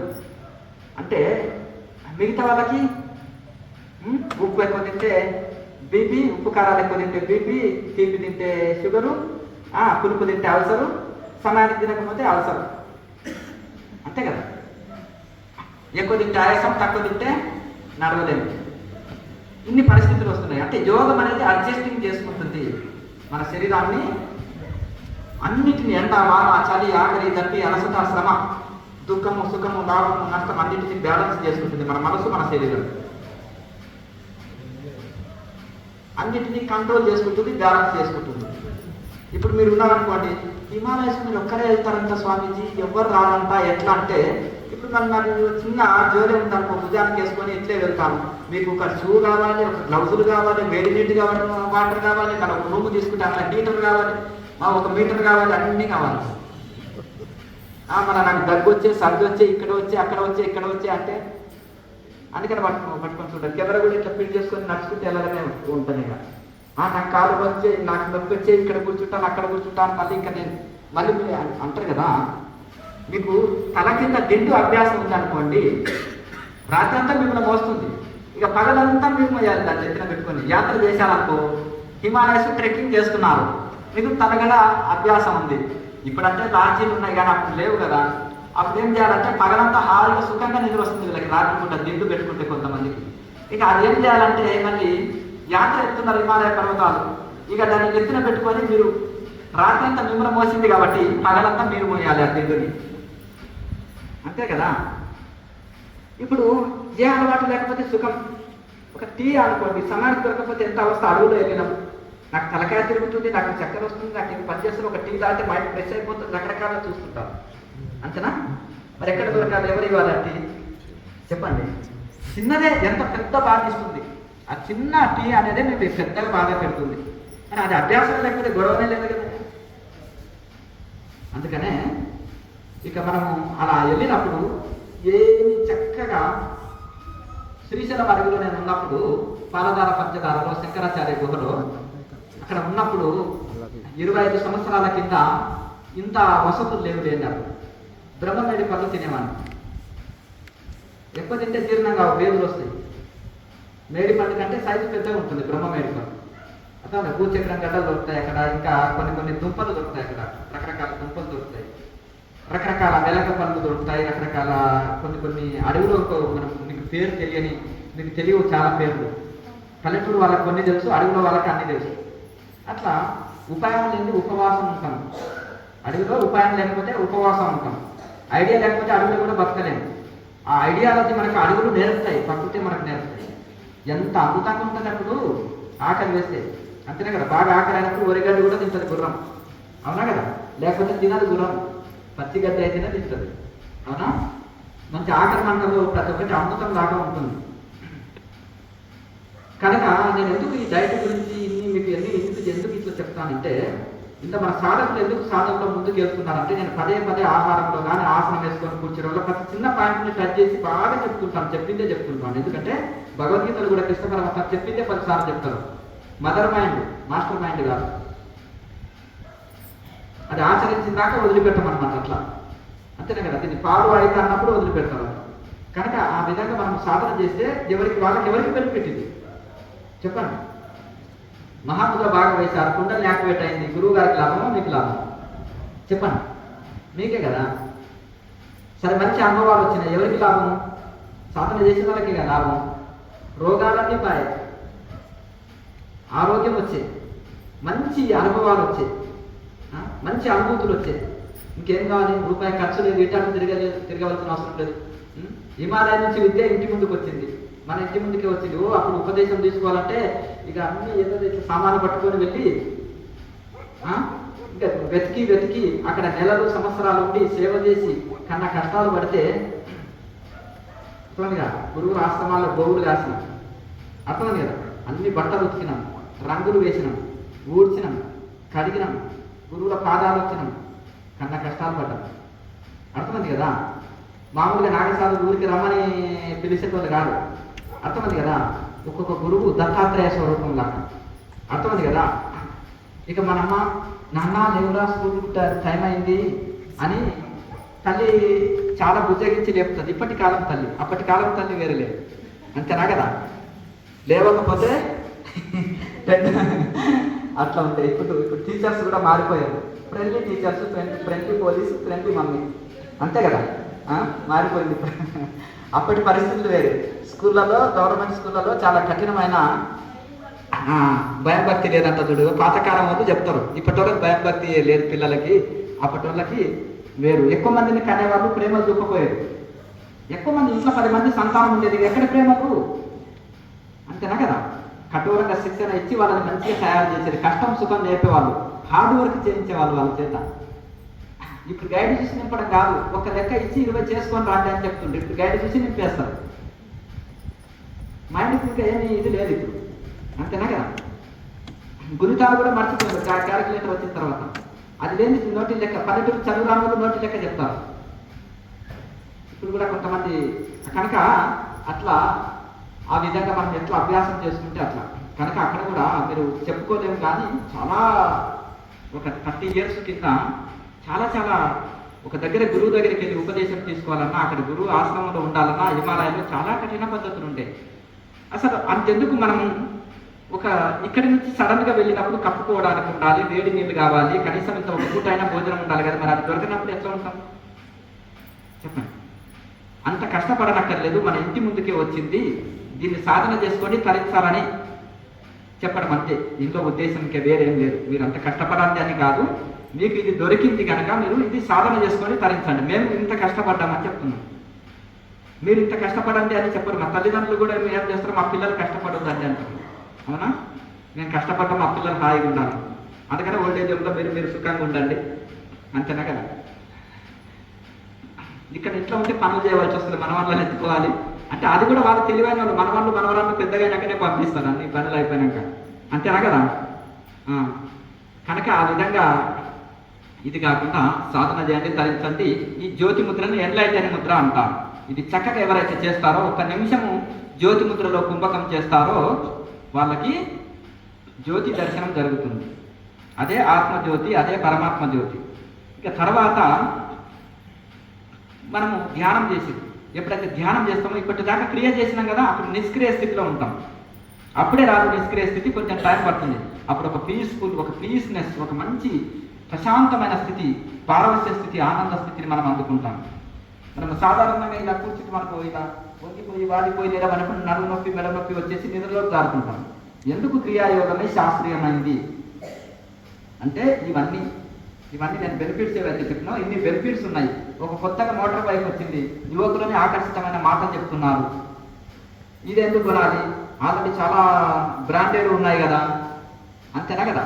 ఓ ఐఫోన్ కంటే పెద్దదా ఇది అంటారు. అంటే వాళ్ళు ఏం చేస్తారంటే ఇందులో క్వాలిటీస్ చెప్తున్నారు.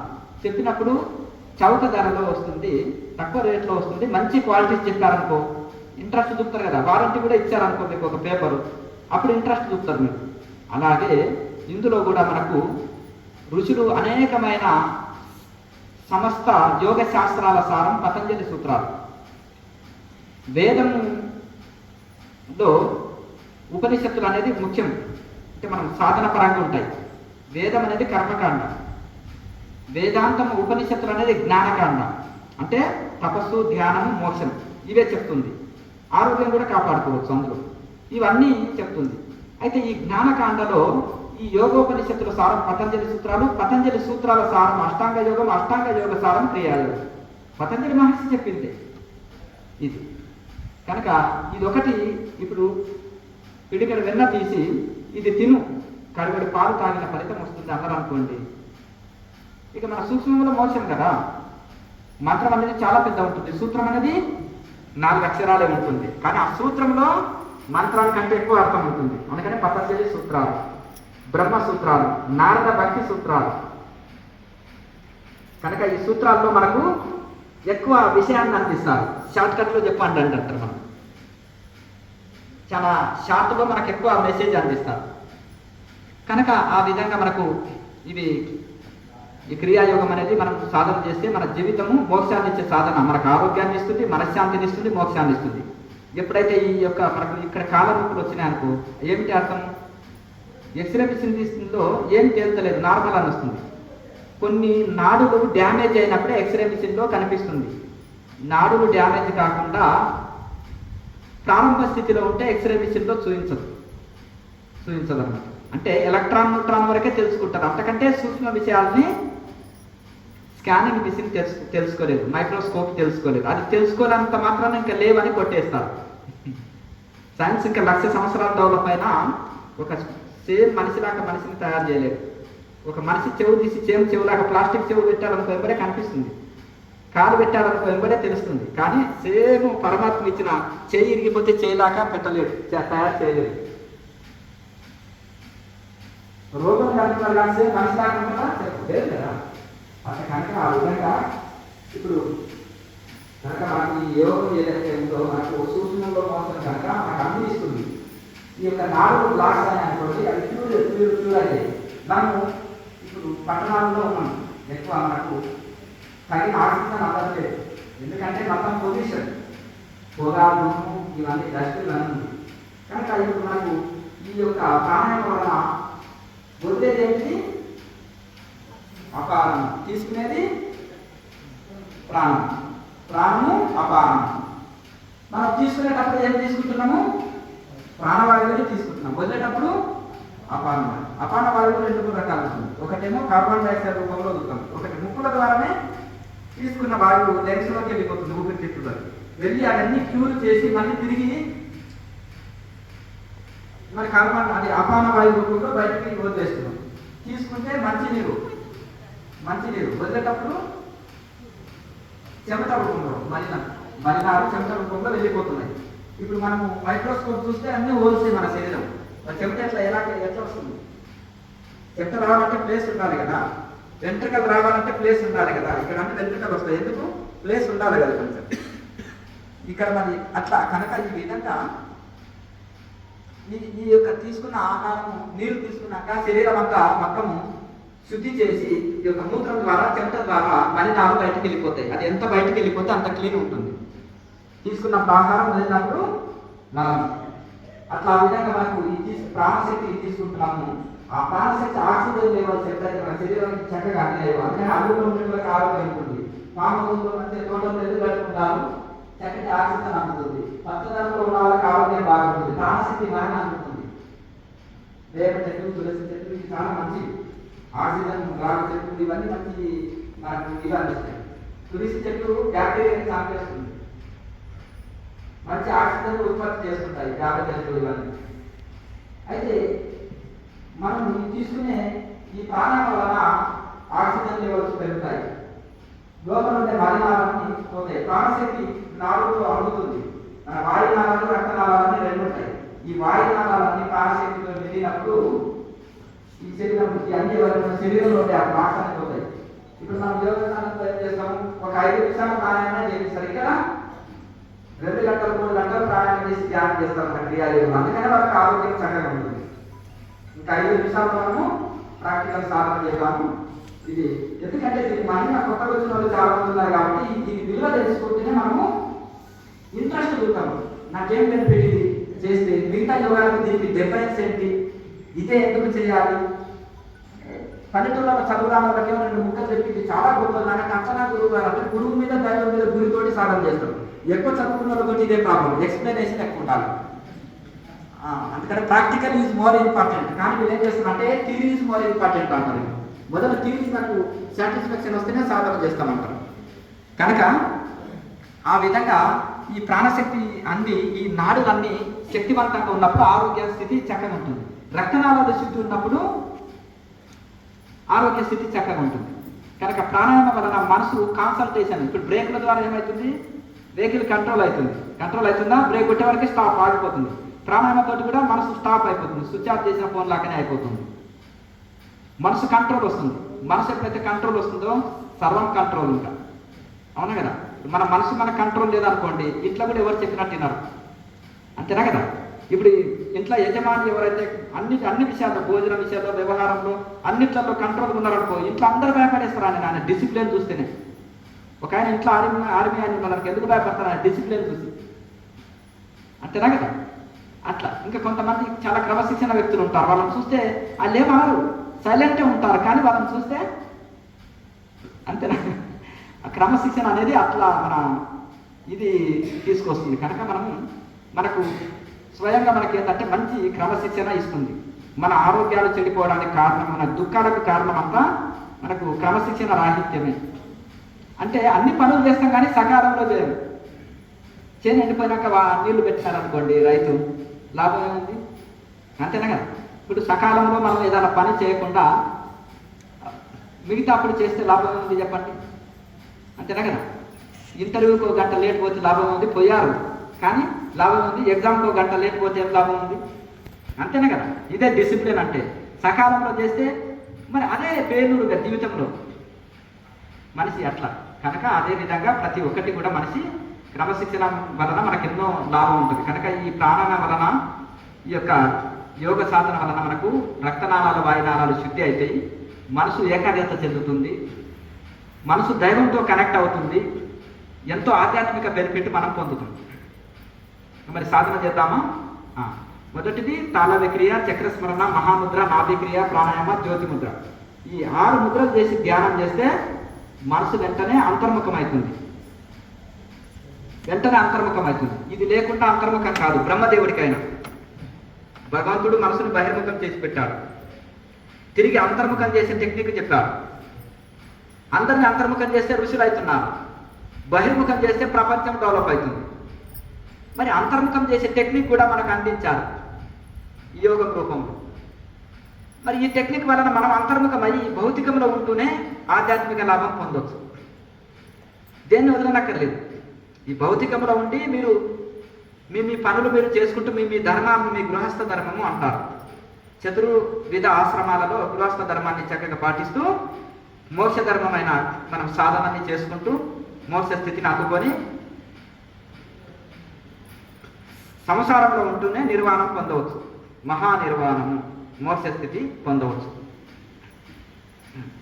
ఏదైనా ఒక ఆసనాన్ని అభ్యాసం చేసుకోవాలి. చాలా మంది ఏమనుకుంటారంటే కొత్తగా వచ్చారనుకోండి, ఇప్పుడు 2 కాళ్ళు క్రాస్ చేసి కూర్చున్నా పర్వాలేదు. చాలా మంది ఏమనుకుంటారంటే ఎట్లుంటుందంటే కొంత ఇప్పుడు బాగా మనం ఇది ఏదైతే టైల్స్ కొంచెం అంటే తొడ లావు ఉన్న వాళ్ళకి కొంచెం కష్టంగా ఉంటుంది. వాళ్ళు ఏం చేయాలంటే బటర్ఫ్లై ఎక్సర్సైజ్ చేయాలి. ఆసనం చక్కగా కూర్చోవాలనుకుంటే ఇవి తొడల్ని సన్నబరుస్తాయి. ఇది పట్టుకొని రోజు ఒక 20-30 సార్లు ఇలానే రెస్ట్ తీసుకొని మళ్ళీ ఇలా అనడం వలన ఈ తుంటి భాగం సాగుతుంది. ఈ తుంటి భాగం సాగినప్పుడు చాలా ఎక్కువ బెనిఫిట్ ఉంటుంది. ఇలా బాగా చేయాలి బటర్ఫ్లై ఎక్సర్సైజ్ ఫ్రీ టైంలో. ఇది చేసిన తర్వాత ఏం చేయాలంటే చక్కగా ఈ 2 కాళ్ళ మీద కూడా అప్పుడప్పుడు ఇట్లా కూర్చోవడానికి కూడా ప్రయత్నం చేయాలి. ఇది పట్టుకొని కూడా కూర్చోండి ఇట్లా. తర్వాత ఏం చేసేస్తారంటే ఇది చాలా మంది చేసే పొరపాటు ఏంటంటే ఆసనం వేసేటప్పుడు ఎన్ని రోజులన్నా వస్తలేదు నాకు ఆసనం, నాకు కష్టం అంటారు. స్టార్టింగ్లో సాగదీసి విప్పదీసి కూర్చోవాలి. కాళ్ళని బాగా ఇలా కూర్చున్నప్పుడు సింపుల్గా చెప్తా చూడాలి కొత్త వాళ్ళకి. ఈ క్రాస్ ఉంటుంది కదా, ఇందులోకి ఇది ప్రవేశింపజేయాలి. ఇది ఉంటుంది కదా, ఈ 2 ఉన్నాయి కదా, ఈ సందులోకి దీన్ని దూరం చేయాలి. చూసారా? ఈ సందులోకి ఈ తొడలు, ఈ సందులోకి దీన్ని చూపించారు. ఈ కింది పాదాన్ని ఈ తొడ సందులోకి తీసుకున్నారు. శరీరం అట్లా ప్యాంట్ జీన్స్ వేసుకున్న వాళ్ళకి కొంచెం కష్టం కావచ్చు. అందుకని ఇంటి దగ్గర ఏం చేయాలి, మీరు వేసుకుంటారు కదా ఇంట్లో నెక్కలు శాంపుల్ వేసుకుంటారు కదా, అది వేసుకోవడం. కానీ నైట్ ప్యాంటు లేకపోతే చిన్న లుంగి కట్టుకుంటే ఇంకా ఫ్రీ ఉంటుంది. ధోతి కట్టుకుంటే ఇంకా చాలా ఫ్రీగా ఉంటుంది. అలా ఇది ఎంత సింపుల్గా ఉంటుంది, ఈజీ. ఇక తర్వాత కొంచెం ఇలా పెట్టుకున్నా కానీ నేల మీద బాగా ఈ కాళ్ళని సాగదీసి కూర్చోవాలన్నమాట. ఎంత నిపదించి కూర్చున్నప్పుడు చక్కగా కూర్చోగలుగుతాం. పోతలేదు కిందికి అట్లా కూర్చోకూడదు. పద్మాసనం అంటే కాళ్ళ భాగం తీసి పద్మాసనం వేసుకుంటే ఫ్రీగా నేల మీద 2 ఆడుకున్నప్పుడు ఇక్కడ నొప్పి రాదు, లేకపోతే విపరీతమైన నొప్పి వస్తుంది. ఒకవేళ ఇది నొప్పి అనిపించినాం కాళ్ళు మార్చుకోవచ్చు. అంతే ఇట్లా చక్కగా. ఇప్పుడు చూడండి ఇక్కడ 75 సంవత్సరాల వృద్ధులు కూడా చక్కగా పద్మాసనంలో కూర్చుంటున్నారు చిన్నకాలంలో. ఎందుకు వాళ్ళకి అట్లా సాధ్యమైందంటే డైట్తో చేంజ్ చేశారు. నేను డైట్తోనే ఉంది ఉండేది. నాలుక కంట్రోల్ వస్తే అన్నీ వస్తాయని చెప్పాను. డైట్ చేంజ్ చేసినప్పుడు శరీరంలో ఈ కాలం రావు. ఎక్కువ ఆయిల్ ఫుడ్ తీసుకోవద్దు, ఎక్కువ ఫ్యాట్ వస్తువులు తీసుకోకుండా తేలిక ఆహారం, శాకాహారం తీసుకున్నారు అనుకోండి. దాని సిద్ధాంతం ఉందనుకోండి, ఈ మెడ ఉంది కదా, ఇది మల ద్వారా లాక్ చేయాలి. ఇది తీసుకొచ్చి యూరిన్ అన్ని లాక్ చేసేయాలి. ఇది చూడడానికి ఇది ఉంటుంది కానీ శరీరంలో అన్నీ కూడా ఖాళీ ఉంటాయి. అర్థమైందా? ఇది మళ్ళీ ఇది కూడా విప్పదీసి మళ్ళీ ఇది కూడా ఇట్లా కాకుండా ఇలా చేయకండి. ఇది కూడా సింపుల్. చక్కగా నేల మీద ఎంత చక్కగా కూర్చున్న విగ్రహం లాగా ఇట్లా కూర్చుంటే శివుడి విగ్రహం కూర్చున్నట్టే. అవునా? ఎవరైనా కళ్ళు కూర్చొని ఉన్నారనుకోండి, రాయివలే ఒక 8-10 గంటలు కూర్చున్నాం అనుకోండి. హిమాలయాల స్వామి ఎవరు విగ్రహం లాగా కూర్చుంటా ఉంటున్నారు అంతేనా? ఒకసారి నన్ను ఏదో ఆధ్యాత్మిక సభకు పిలిచారు. 8 అవర్స్ ఏమో ఇలా సిద్ధాసనాలు కూర్చొని ఇక నా లోకంలో నేను ఉండిపోయాను. స్వామిజీ 30 years అండి మెడిటేషన్, 30 years ఎక్స్ప్రెస్. 5 నిమిషాలు కూర్చోలేనండి, కూర్చో తప్ప కింద కూర్చోను. 20 సంవత్సరాల్లో ప్రారంభించిన వయసులో 50 సంవత్సరాల నుంచి కింద కూర్చోవడం రాదండి. అప్పుడు 40 సంవత్సరాల ఎక్స్పీరియన్స్ మెడిటేషన్లో అంటున్నారు. మరి ఏమి టైం వేస్ట్ కదా దానివలన. మన దగ్గర వృద్ధులు కూడా ఎందుకంటే ఈ చిన్న టెక్నిక్స్ వల్లనే. అందుకనే నా శ్రేయో నియమం వినా. నియమం చేస్తే శ్రేయస్ లేదు, డెవలప్ ఉండదు. పక్క వాళ్ళ ఆల్ టికెట్ నెంబర్ వేసినాం అనుకోండి, వాళ్ళకి మార్కులు లేకపోతే. ఇంకొకటి ఇంకా ఇంట్లో ఉండే చిన్న చిన్న పాయింట్స్ ఏంటంటే ఆహార నియమాలు మెయిన్ శాకాహారం. అందుకనే కేఎంసీ ఛానల్లో ప్లేలిస్టులో చూసుకోండి. ఆహార నియమాలు ఏమి తీసుకోవాలి, ఎట్లా వండుకోవాలి, ఎట్లా తినాలి, త్వరగా జీర్ణం అయ్యేది, గ్యాస్ ట్రబుల్ ఉంటుంది, ఎట్లా తొందరగా జీర్ణం అయ్యేది, శక్తివంతమైన ఆహారం ఎట్లా చేసుకోవాలి, తొందరగా జీర్ణం కావాలి, శక్తివంతమైన ఆహారం అయి ఉండాలి, జోగుల భోజనం ఎట్లా ఉండాలి అనేది మీకు అందులో చెప్పడం జరిగింది. ఆసనాలు ఇవన్నీ కూడా అందులో పెట్టడం. ఇలా కూర్చున్నప్పుడు పద్మాసనం కానీ, సిద్ధాసనం కానీ, సుఖాసనం కానీ ఇప్పుడు ఇంతవరకు చెప్పినాను. ఇట్లా కూర్చునేది మెల్లమెల్లగా అభ్యాసం చేయాలి. ఒకే రోజు బోర్డులు బిగించమని చెప్పం మేము. శరీరం సహకరించినాక చేస్తూ పోతుంటే మీ శరీరం మనసు సహకరించి సాధన కుదిరి మీకు ఒక ఆనంద స్థితి, పారవశ స్థితి కలుగుతుంది. ఇప్పుడు ఒక 4-5 కుర్రాళ్ళు ఇప్పుడు ఆశ్రమంలో జాయిన్ అయినారు. వాళ్ళు 3 గంటలు కూర్చునే స్థితి ఎందుకు వచ్చిండు? నేను అక్కడికి వచ్చి స్టేజ్ మీద కూర్చున్నాక బెల్లు కొట్టేవాళ్ళు పిల్లలు ఏం చేస్తారు, స్కూల్కి పరిగెత్తుతారు కదా, ఆటోమేటిక్గా వాళ్ళలో కొంత సోమరితనం వెళ్ళిపోతారు. అప్పుడు గురువుగా వచ్చి కూర్చుంటారు. అదే స్టేజ్ మీద కూర్చున్నప్పుడు ఏంటంటే వాళ్ళు కూడా పరిగెత్తుకొని వచ్చి కూర్చుంటారు కదా, వాళ్ళకి తెలియకుండానే అలాగే. ఎందుకంటే నేనేం చెప్పనక్కర్లేదు. 4 ముందర కూర్చున్నారు అనుకో, ఇక్కడ వెనుకొండ కలిపి లేకుండా అక్కడ ఏంటంటే ఓహో ఇలా కూర్చున్నారు, ఇలా కూర్చోవడం. 5 ఏళ్ళ పిల్లవాడిని నాకు ఎవరిని అయితే వీరభద్ర స్వామి ఫోటో చూసినాను. ఓహో ఋషులు ఇట్లా ధ్యానం చేస్తారా, చలో పద్మాసనం వేసుకొని 3 గంటలు సింగిల్ సిట్టింగ్ రాత్రి, మళ్ళీ తెల్లవారుదాకా లేవడం. శివశక్తి పంచాక్షరి మహామంత్రాన్ని జపం చేసేవాడిని. అప్పుడు వీరభద్ర స్వామి సిద్ధాపతి ఇచ్చారా మంత్రం చూసారా. అందుకని ఏకలవ్య శిష్యుడు లాక్కుంటానంటాను నేను. ఎందుకంటే ఒక గురువు మీద, దైవం మీద ఒక గురితోటి నాకు ఈ సాధన మేలు చేస్తుంది, గురువు మేలు చేస్తున్నాడు, ఈ మంత్రం మేలు చేస్తుంది, ఈ సాధన నాకు మేలు చేస్తున్నాడు. ఆయన అంత చెప్పిన టెక్నిక్లు నేను ఊరికి ఇట్లా చూసి ఇప్పుడు ఆయన చెట్టుదాపు నుంచి ఏకలవ్యుడు గ్రహించి ద్రోణాచార్యుడి దగ్గర ఆయన పాండవులకు నేర్చుకున్నారు చూడండి. అట్లా ఆ విధంగా చేసిన తర్వాత ఇంకా గురు పరంపరలో ఉంటే మంచిదని అప్పుడు హిమాలయకి వెళ్ళడం జరిగింది.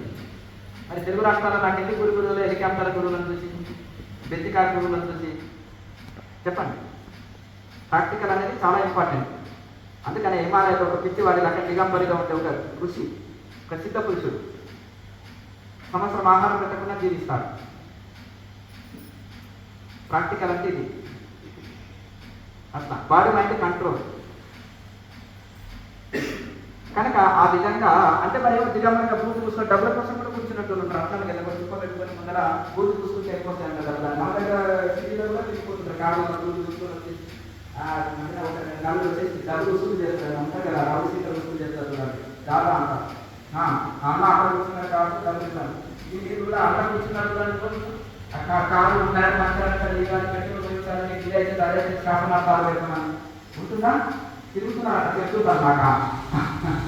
అక్కడి నుంచి చేస్తున్నాను, ఇక్కడికి చేస్తున్నాను, ఒక యూకే బండిలో వేసుకొని వస్తాను. అంటే అట్లా కాకుండా ఇది కనుక నాకు సాధన చేస్తుంటే ఇలానే ఎంత వయసు వచ్చినా చిన్నపిల్లలు శరీరం దాకా అయిపోతుంది. చక్కగా స్థిరంగా కూర్చొని ప్రసాదం పాటిస్తున్నాను. ఇప్పుడు ఆసనాల గురించి తెలుసుకున్నారు కదా, మొదటి రోజు కాబట్టి మెల్లమెల్లగా ప్రాక్టీస్ చేస్తున్నారు. చక్కగా మనం 2 గంటలు కూర్చున్న ఆసనస్థితి కలిగితే శరీరానికి కష్టమే ఉండదు, ఇట్లా సుఖంగానే ఉంటుంది. మనకి మనోధైర్యం, ఆత్మవిశ్వాసం, ఆనందం, పరవశం కనిపిస్తుంది. అన్ని మర్చిపోతాం ఈ ప్రపంచంలో. మరవలసింది ప్రపంచాన్ని మరవకపోతే పరమాత్మని మర్చిపోతాం. పరమాత్మని మరవకుంటే పరమాత్మని ఇంటిగా మనసులో పెట్టుకుంటే ప్రపంచాన్ని మర్చిపోతాం. ప్రపంచాన్ని మర్చిపోవాల్సింది పరమాత్మని జ్ఞాపకం చూసుకోవాలి. ఆ పరమాత్మ మన బాధ్యతలన్నీ చూసుకుంటాం. కనుక పరమాత్మని గడపాలి, ప్రాపంచిక వ్యవహారాన్ని నడపాలి. అది రోజు చక్కగా స్థిరమైన ఆత్మలో కూర్చొని